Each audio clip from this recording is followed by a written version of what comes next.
if you like being near the basket, if you like scoring at the basket, if you like defending around the basket, you're probably more likely to be a center. But it's the three positions in between those two that take a little bit more nuance to decide what position you should play and why. So now let's try to define what those positions do to help you decide which position you should play. Shooting guard seems like a very obvious choice, a very obvious position if you like shooting. So if you're a shooter, right, and you like scoring the ball from a shooting position, shooting the ball around or near the perimeter, then you're probably apt to be a shooter. That's obvious, but however, don't think that that's all there is to being a shooting guard. You're not just a shooting guard for the sake of shooting. There's a very specific reason as to why you're supposed to shoot.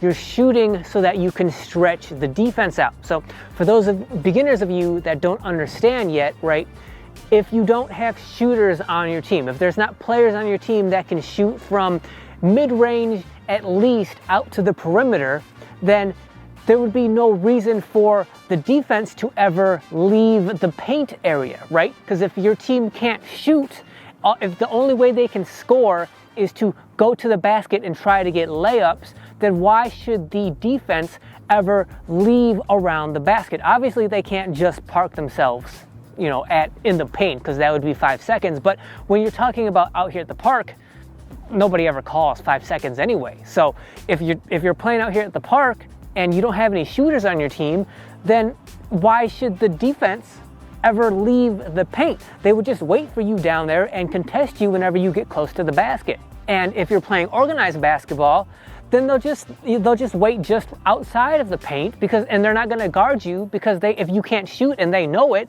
they're not going to leave the paint. They're going to stand right on the lines, on the key, right? And they're going to stand there and wait for you to shoot and miss and get rebounds and not guard you, because why should they if they don't have to? So it's the shooter, the two guard, the shooting guard, it's their responsibility to keep the defense honest, to stretch out the defense, stretch the defense away from the paint, so that when now the defense is guarding each individual player, especially the shooter, right? Now you're spacing the floor, you're creating passing lanes and cutting lanes for your teammate.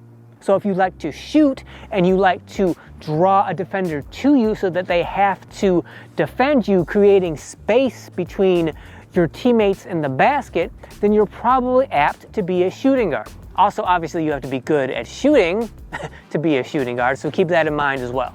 Now, when we talk about a small forward playing the three position, to me, that's probably the most interesting basketball position there is, because the three doesn't necessarily have anything that they are a master of, right? They don't have any real speciality. We'll get to a possible speciality in a second, but overall in general, the three is kind of there to help out wherever needed. The small forward has to be good at passing the ball, at shooting the ball, at getting rebounds,